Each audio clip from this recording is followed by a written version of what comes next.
خو په همدې ترڅ کې نور مهم مسایل هم شته. په همدې اړه موږ خپل میلمه له ځانه سره لرو د بروکنز د انستیتوت څخه مایکل اوهانلن ته ښه راغلاست. وایو ستړي مه شئ، په خیر راغلی او ډېره مننه چې موږ سره په خپرونه کې یاست. موږ په پیل کې غواړو تاسو نه پوښتنه وکړو چې د اوباما حکومت اوس وروسته دی چې د سوریې د پوځ لخوا په خپلو خلکو باندې کیمیاوي مواد او کیمیاوي وسلې استعمال شوې، اوس په دې غور کوي چې برید څنګه ترسره کړي. اوس د اوباما حکومت څه غواړي ترلاسه کړي؟ That President Assad and his forces have used chemical weapons, killing many hundreds of innocent civilians in a violation of any decency of the Geneva Accords that require, the Geneva Conventions that require protection for civilians in warfare, the Chemical Weapons Convention, which disallows the possession and certainly the use of any such weapons. And basically, 2.5 years into this brutal war, Mr. Assad has surrendered any benefit of the doubt. And on top of that, it appears quite clear from the intelligence that Assad and his forces are the guilty party here. So that's a pretty good case for why this sort of action cannot be allowed to go unpunished, especially because Assad might do it again if we give him the idea that he could get away with it. بله داسې ویل شوي دي چې د اوباما اداره غواړي چې له دې لارې د سوریې پوځ زیانمن کړي او وړتیا یې له منځه یوسي. که تاسې د دې ادارې قضیه د برید په تړاو یو څه تشریح کړئ او د دوی هغه غوښتنه چې له دې لارې ترلاسه کړي. Well, I don't think that there's going to be a big campaign, and I do not believe there will be major degradation to the Syrian military. To my mind, that's unfortunate. I would rather see a larger American, NATO, and outside role in this conflict to help the insurgents. But realistically, that's not what President Obama has in mind. He's talking about something that makes Assad aware that this sort of attack cannot go unpunished and that it will have consequences. And also, therefore, to raise the possibility that any future attack might be met by an even stronger American reaction.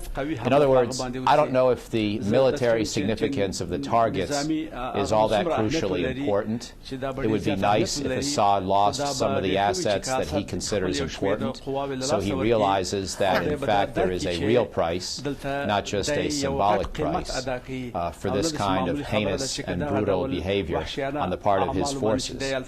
But frankly, simply being willing to get involved in a limited way in the conflict will be a big change for the Obama administration, and it will send a big message in and of itself, regardless of the targets that are struck.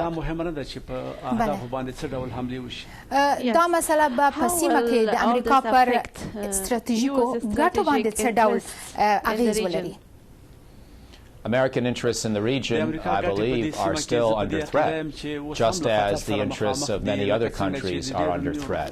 The Syrian civil war remains horrible, remains brutal. 99% of all casualties have been caused by conventional weapons, not chemical weapons, and that threat will continue. 5 million people in Syria have been displaced from their homes. More than 1 million of those have become refugees in places like Jordan, Turkey, and Lebanon. And now we are seeing a worsening Sunni-Shia confrontation as Hezbollah supports Assad and as al-Qaeda affiliates join the insurgency. So this is truly a regional problem with major regional risks and consequences already. On top of that, most of all, it's a horrible outcome so far for the Syrian people, 1 in 5 of whom have now been pushed out of their homes, and a growing number of whom have been physically hurt. So I think it's a terrible war, and unfortunately, it will probably continue even after these American military strikes, because the American strikes will have only a very limited purpose of deterring future chemical weapons use.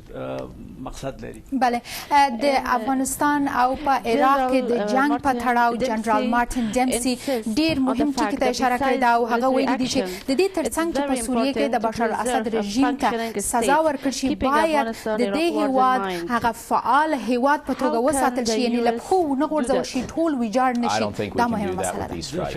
I think the idea of a functioning Syrian state has been largely lost for the short term, and we need a strategy to address that problem, that objective. Right now, we do not really have a good strategy, in my judgment, to address that objective, and that's why I say that, unfortunately, I believe the civil war, in more general terms, will continue largely as before, even after the pending likely American military strikes. We need some kind of a broader strategy. Right now we have a very vague sense that we would like a political deal that requires President Assad to step down and leave the country and allows other major groups to form a coalition government. But that's not a very concrete strategy. It's not very specific and it's not very realistic at the moment.